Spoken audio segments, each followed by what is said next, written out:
Okay, well, if hell does freeze over, you can reach me at... For a while, Thursday nights on NBC didn't feel like television. They felt like an event. You had Cosby and Cheers owning the late 80s, Seinfeld and Friends redefining the 90s, ER keeping you up way past your bedtime. NBC even slapped a label on it, Must-See TV.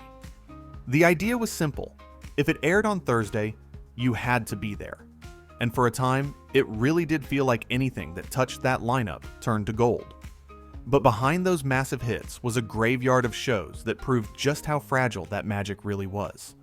NBC kept trying to plug new comedies into those precious 8:30 and 9:30 slots, convinced that being sandwiched between giants would be enough.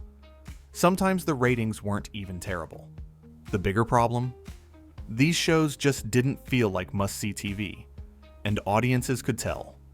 Tonight, we're heading back to that golden age to look at the other side of Thursday nights. The flops, the odd fits, the forgotten experiments, the clones that never quite came to life. Some of them started strong and fizzled. Others were yanked so fast you might wonder if you imagined them.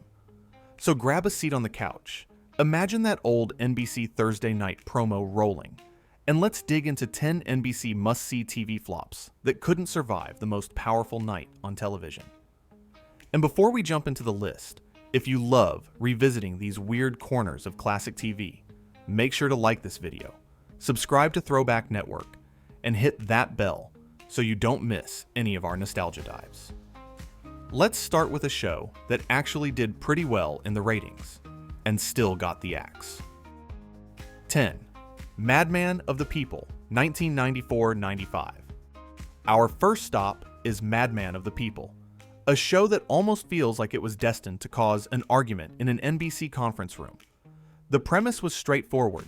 Dabney Coleman plays Jack Madman Buckner, a cranky, old-school newspaper columnist suddenly forced to modernize under the direction of his younger, more corporate-minded daughter, who also happens to be his new editor. It's classic odd couple, generation gap sitcom stuff. On paper, not a bad fit for a Thursday night built on character clashes and snappy dialogue. NBC certainly treated it like a big deal. They dropped Madman into the prime real estate of Thursday at 9:30, nestled among Friends and Seinfeld at a time when those shows were exploding into full-on phenomena. And here's the twist. In terms of raw numbers, Madman of the People actually did pretty well. It landed in the top 20 for the season. A lot of shows would kill for that, but ratings are only half the story. Creatively, Madman felt like a relic of an earlier TV era.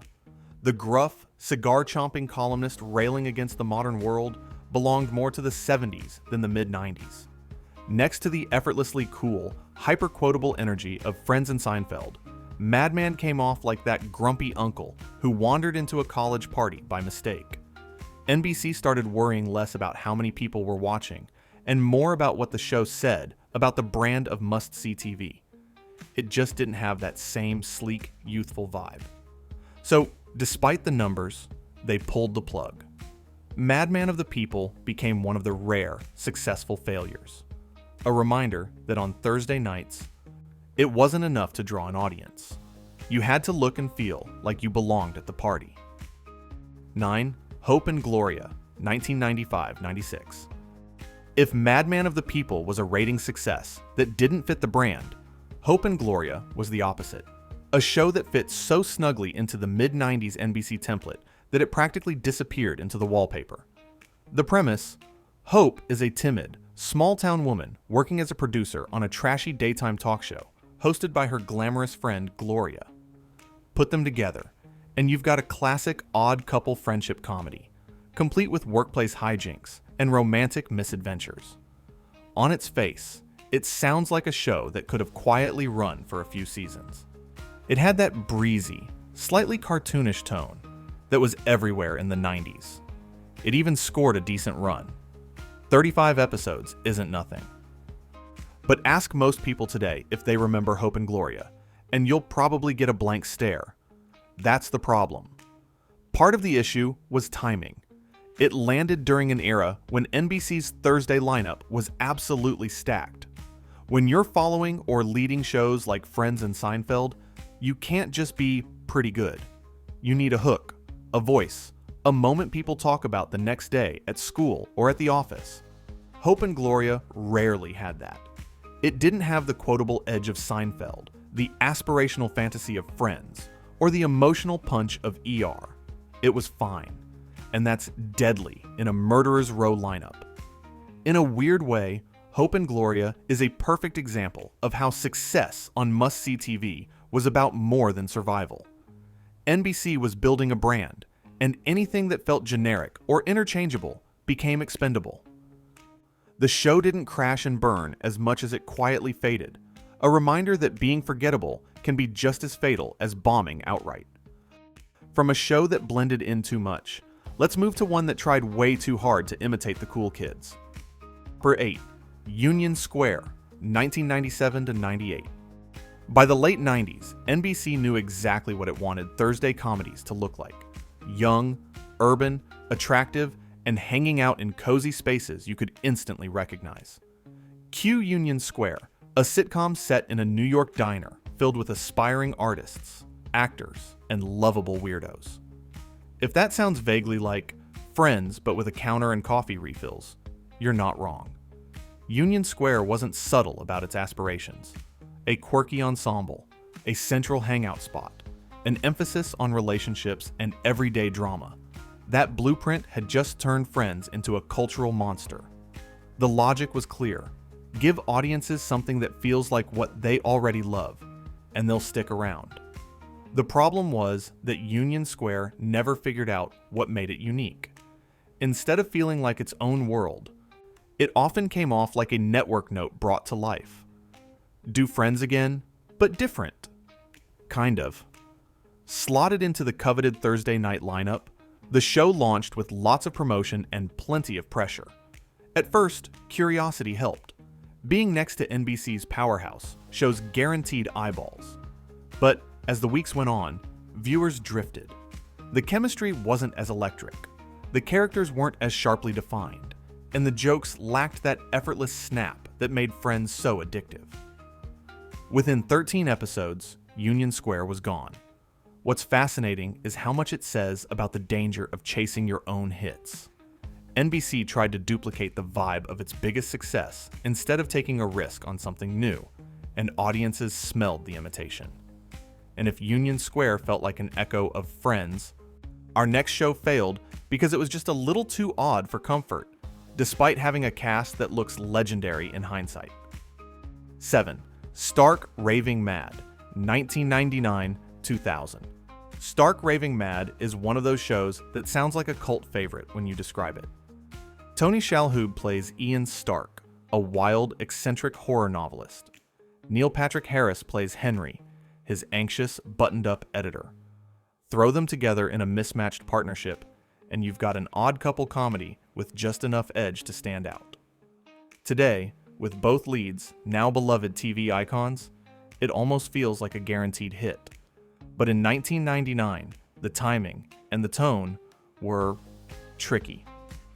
NBC slotted Stark Raving Mad into the Thursday night ecosystem, hoping its quirky energy would offer a fresh flavor alongside the comfortable rhythms of Friends and Frasier-era comedy sensibilities. Instead, it ended up feeling like an awkward outlier. Too weird in spots, not warm enough in others. Where Friends felt aspirational and cozy, Stark Raving Mad sometimes leaned into a manic, off-kilter vibe that could be jarring in the middle of a comfort food lineup. The show did have its fans, and the chemistry between Shalhoub and Harris was real, but the broader audience never quite knew what to make of it.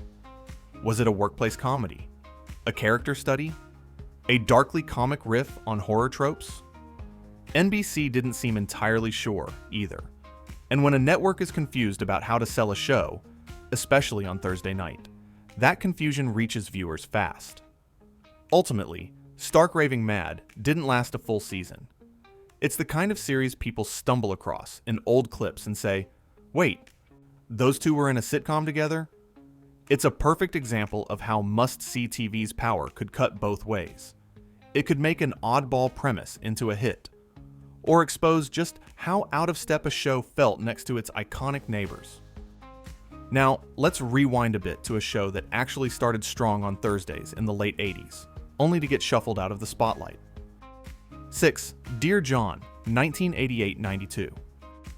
Dear John is one of those shows that proves just how high the bar was around NBC's Thursday night, even before the Must-See TV slogan really took over. Based on a British series, it starred Judd Hirsch as John Lacey, a recently divorced man who joins a support group called the One-to-One Club, full of lovable oddballs trying to rebuild their lives. It wasn't flashy or high concept, but it had heart, character, and a very relatable premise. When Dear John debuted, NBC gave it prime treatment. It aired on Thursday nights, tailing the heavy hitters, and quickly became a solid performer. In its first season, it was actually a top 11 show in the ratings. For most series, that would mean long-term security, maybe a quiet, respectable run of 6 or 7 seasons. But this was NBC at the height of its powers, constantly fine-tuning the perfect lineup. As newer comedies emerged and the network's priorities shifted, Dear John found itself nudged out of its comfortable Thursday slot and bounced around the schedule. That's often the kiss of death. Once you're no longer part of the famous lineup, your audience has to work to find you. And in the pre-DVR, pre-streaming era, they usually didn't. Ratings slid, momentum vanished, and the show quietly ended after 4 seasons. What makes Dear John interesting in this context is that it wasn't a traditional flop. It wasn't a disaster. It wasn't universally mocked, and it didn't vanish overnight. Instead, it became collateral damage in NBC's endless push to optimize Thursday nights. In other words, even a successful show could become expendable if the network thought it could squeeze just a little more magic out of that lineup. From a grounded, heartfelt divorce support group, we head to something much more ambitious and much harder to sell in a 9:30 slot. 5. Grand, 1990. Grand is one of NBC's more fascinating experiments, the kind of show that critics remember even if viewers mostly don't. Debuting in 1990, it was a single-camera, ensemble comedy about 3 interconnected families in a fictional Pennsylvania town.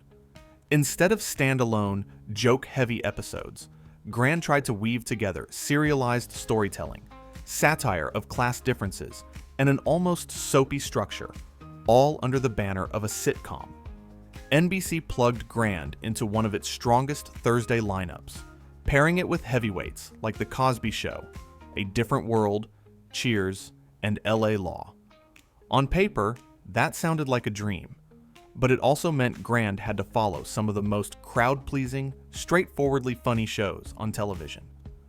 Where Cosby and Cheers were warm and familiar, Grand could be strange, tonally uneven, and occasionally dark. Viewers who just wanted a laugh and a feel-good vibe might have found it a bit much. The show developed a small but loyal audience, and critics appreciated its ambition. But moderate success wasn't enough when you were occupying one of the most valuable half hours in TV. After 2 short seasons, one of them heavily truncated, Grand was gone, replaced by safer, more traditional fare. In a way, Grand is the flip side of those generic, forgettable sitcoms. It didn't fail because it had nothing to say. It failed because it tried to say too much, too differently, at a time when the Thursday lineup was built on comfort and familiarity. NBC used Thursdays to experiment, sure, but those experiments had to pay off fast. Grand didn't. And it joined the growing list of shows that were simply too offbeat to thrive in that polished primetime machine. From high-concept ensemble dramedy, we now jump ahead to a show that seemed cursed from the title down, literally. 4. Cursed, The Weber Show, 2001. If you want a case study in network panic, look no further than Cursed, later rebranded midstream as The Weber Show. Starring Steven Weber as Jack, a Chicago everyman whose life supposedly spirals after an ex-girlfriend puts a curse on him, the series started with a magical realist hook. Every week, something bizarre or unlucky would happen to him. Think romantic comedy meets sitcom bad luck charm. NBC did something bold. They dropped Cursed into the prized post-Friends Thursday slot. That meant instant exposure and instant pressure. Unfortunately, the Curse concept never really gelled. Was it a grounded relationship comedy? A wacky, supernatural-tinged sitcom? The tone bounced around, and audiences didn't quite know what they were tuning in for from week to week. Here's where it went from shaky to infamous. Partway through the season, NBC decided the Curse angle was scaring viewers off, so they essentially retconned their own show. The supernatural hook was quietly dropped, the tone softened, and the series was rebranded as The Weber Show, doubling down on the star instead of the premise. If you were a casual viewer, it felt like the network was shouting, "Forget what we said earlier. This is what the show is now." That kind of mid-season identity crisis is almost never a good sign, especially when you're sitting in the shadow of Friends. Ratings weren't absolutely terrible, but they weren't the juggernaut numbers NBC wanted from that slot either. Eventually, the network pulled the plug, leaving the series as a footnote, the show that tried to fix itself in real time and only made things worse. But if you think that's wild, our next entry actually did pretty well in the ratings, and still wasn't good enough. 3. Inside Schwartz, 2001 ZO2. Inside Schwartz is one of the purest examples of just how absurdly high NBC's expectations had become for Thursday nights. The premise, Adam Schwartz, played by Breckin Meyer, is a sportscaster whose love life and personal struggles are portrayed through cutaways featuring real sports announcers and highlight-style commentary. It's a gimmicky but clever hook. Dating meets ESPN. NBC aired Inside Schwartz right after Friends, which at that point was a ratings monster in its absolute prime. The result? The show debuted strong, pulling in over 20 million viewers and ranking in the top 20 overall. Most networks would build a shrine to any new series that could do that. But NBC looked at those numbers and saw not success, but underperformance. The logic was brutal. Anything following Friends should be dominating the ratings, and if it wasn't keeping enough of that massive audience, it was failing. Creatively, the show struggled to balance its high-concept idea with character development. The sports cutaways were fun, but they could also distract from the core relationships. Viewers might remember the gimmick more than Adam himself, which is not what you want in a character-driven comedy. Over time, the novelty wore off, and the ratings didn't reach NBC's sky-high expectations. So, despite being a top 20 show, Inside Schwartz was canceled after just 9 episodes aired.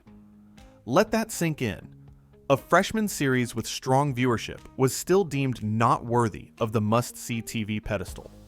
Its failure says less about the show itself and more about how impossible that Thursday slot had become.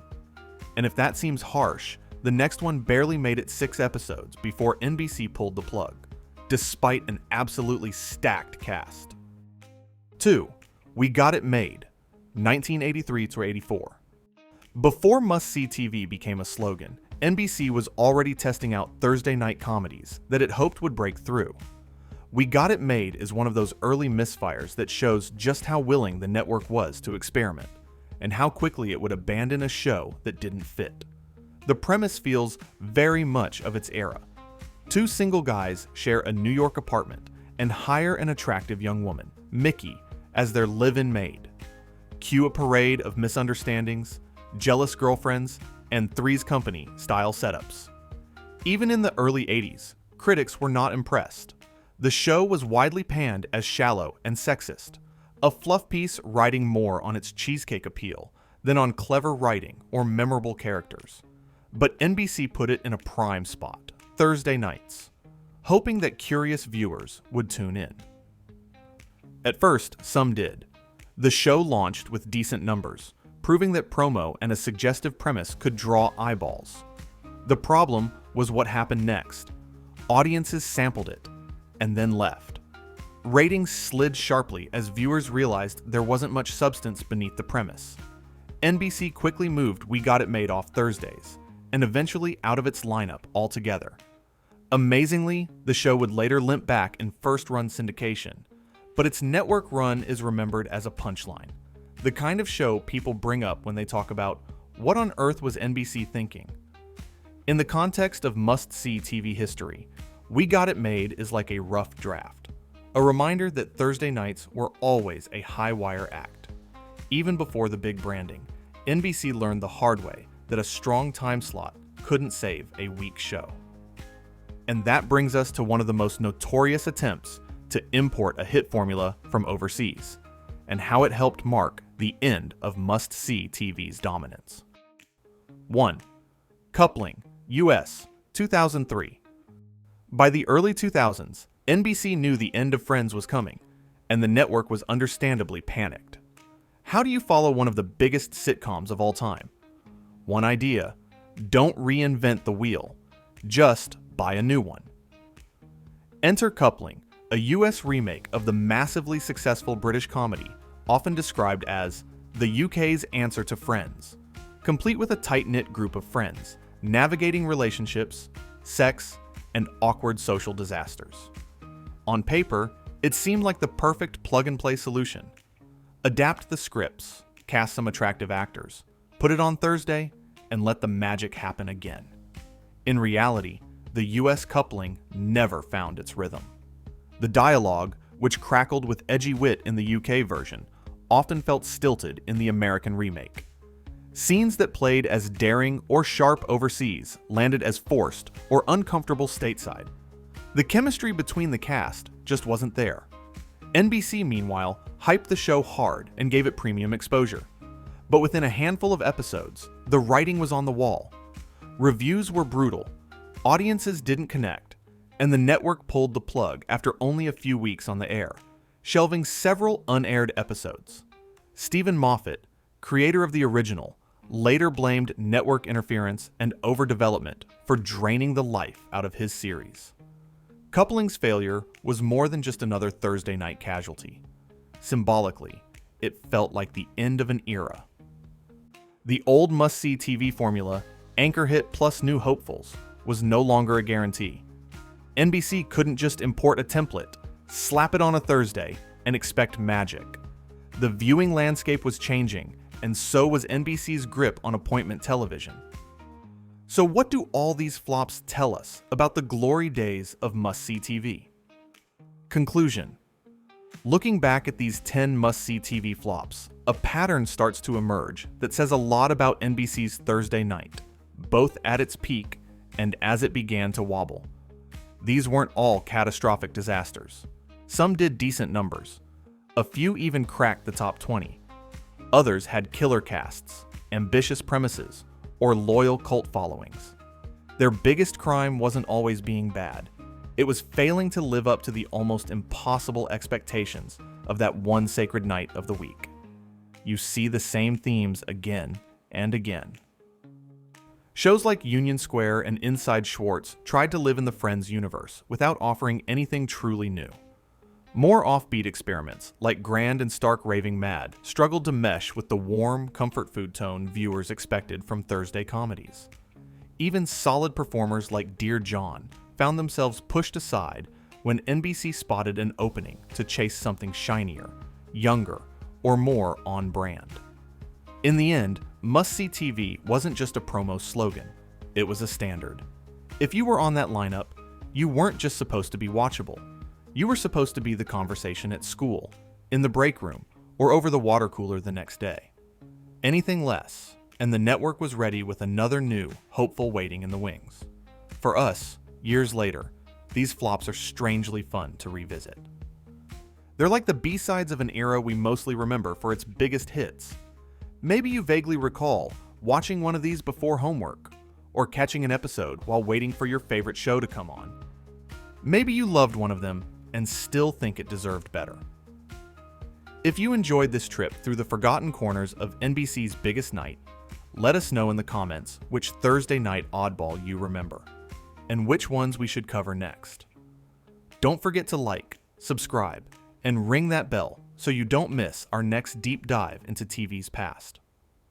Thanks for watching Throwback Network, and we'll see you next time for more lost gems, weird experiments, and the shows that made, and sometimes broke, Must-See TV.